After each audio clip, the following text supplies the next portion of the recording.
Hey guys, this is GT with another episode of the Vibe Podcast, Hotel Chronicles. Hold on, let me change my mic real quick. Hotel Chronicles. As you know, I'll be reporting to you guys from a hotel room for a while, um, on some business trip down here. Uh, Wanted to talk today about one thing that I experienced in my uh, 35 years on the planet Earth. I have experience living from paycheck to paycheck. So I'm going to talk a little bit about living from paycheck to paycheck today and kind of some things that you can do to uh, combat that to get better financially. And one thing that I know that I've learned over time is that most people don't have a financial plan. I've met some people and given tips to people over the years, whether friends and all that kind of jazz about financial stuff. I talked to my brother about financial stuff. I talked to some other business guys about financial stuff. So we kind of talk about it. Um, I remember way back in college. It's like 2009. I'm gonna date myself right here. He's like, damn, he's older than 35. Um, me and Kelly were living in an apartment. And well, first we lived with some friends. We were kind of like rooming up with some friends or whatever. She got an apartment, and then we stayed in her apartment. Then we ended up rooming with some friends or whatever. But I just remember how broke we were. Like I was just like, dude, we were broke. And kind of looking back on it, like it wasn't necessarily that we were broke. It was the places we didn't have no control of our money at the time. So we're two college kids trying to figure life out, and it's crazy how quickly money goes when you have no control over it.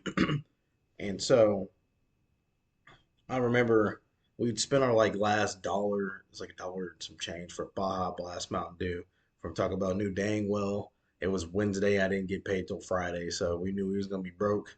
If something, and I always told her back then, I was like, we're one catastrophic event away from this whole ship sinking. Like we gonna probably sink together. Like, but we are one event away. But thank God we never had that event happen. But over the years, I've learned that you have to be prepared because you never know. I mean, job loss happens. um, thank God for no sicknesses with the kids or anything like that. We never had to deal with any kind of sicknesses or anything like that. And so it's we've been blessed to not have to go down that path. But it's still something that I thought about over the years. You know, what do you have in place in case something catastrophic happens? Because you never know. Like I said, you could get a cancer diagnosis and then be downhill from there quickly.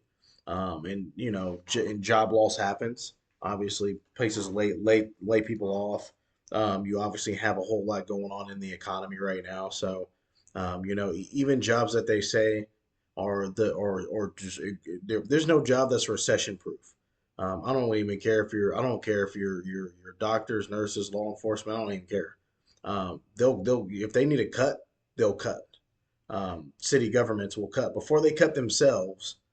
City councils and mayors and all that jazz, governors before they cut themselves, they'll cut other people. Like, and you notice that when billionaire companies, they'll cut other people before they cut themselves. So don't ever think that you're irreplaceable or that your job can't be cut because it can.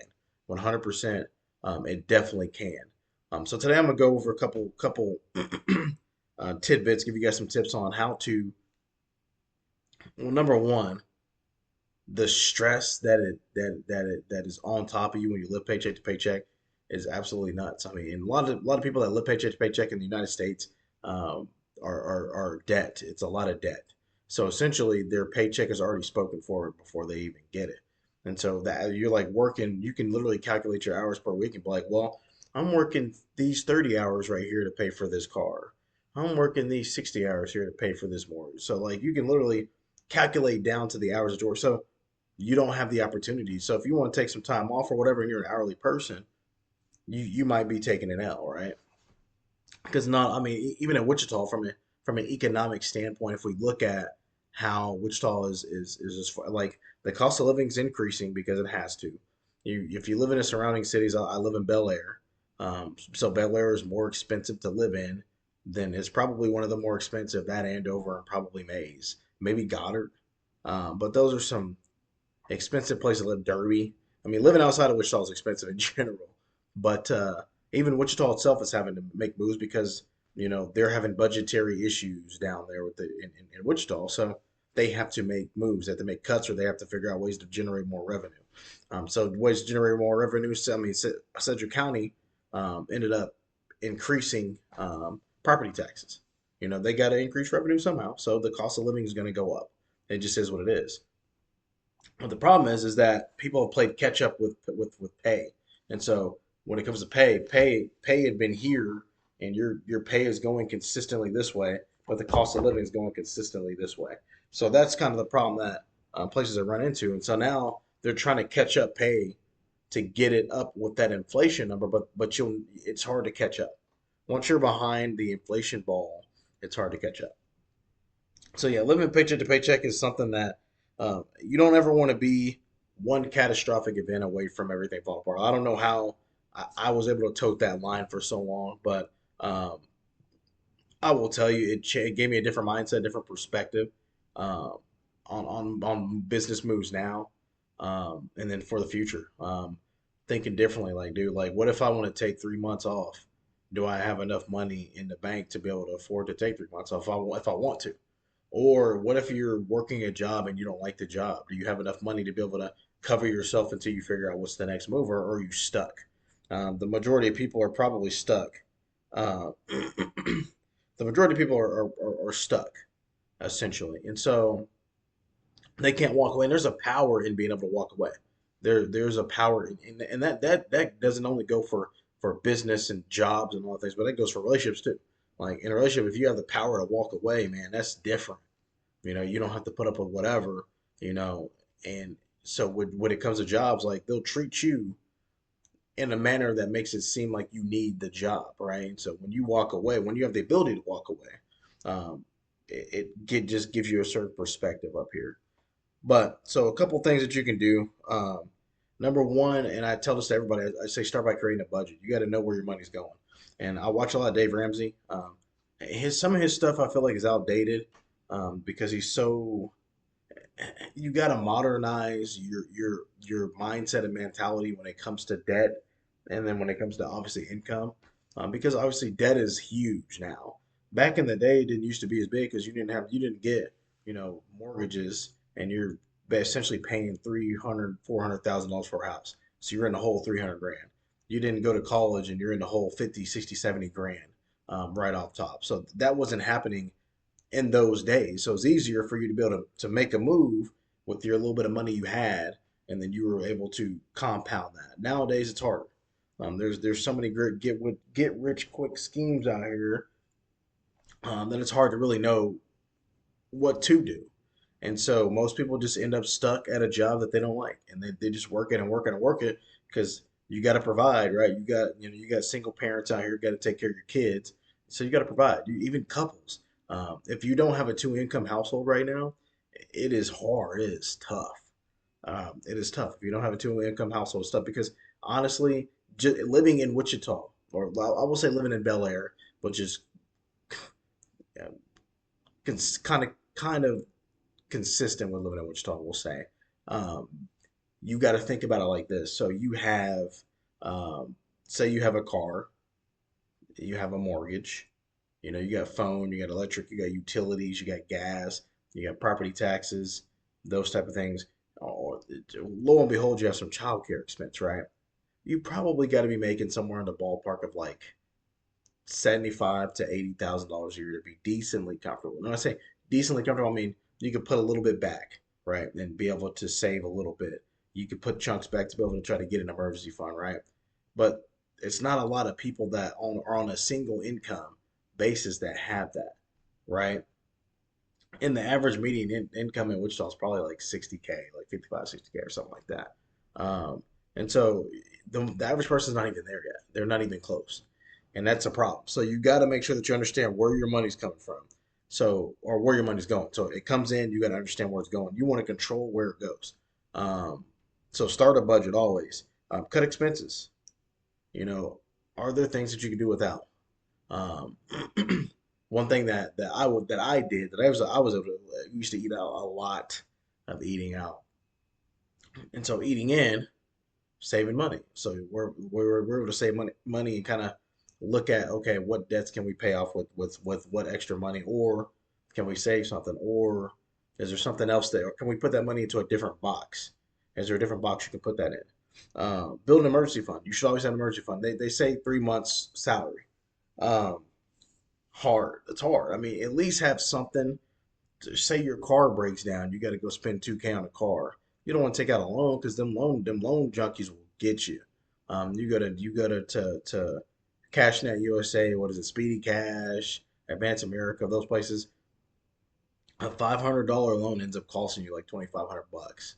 I mean, you're talking about 500, 600, 700% markup on it. You don't want to ever have to do that. So have your backup fund where you don't have to rely on something like that because it'll be the main ones to get you. So build an emergency fund. Stop accruing debt. Don't buy stuff if you can't afford it. You don't have to live like other people. You don't have to be like other people. If you're trying to keep up images, it's not going to help you this day and age. So you have to be able to be comfortable with where you are and yourself. I'll wear this every day. I don't care. I don't want to walk around and act like I'm rich. I'm definitely comfortable. Um, and it took a long time to get to this comfortability, to the ability. I mean, I just walked away from a job in order to do something that I wanted to do. It took a while to get the confidence built up, and I mean, the financial stuff was already there, but it was confidence.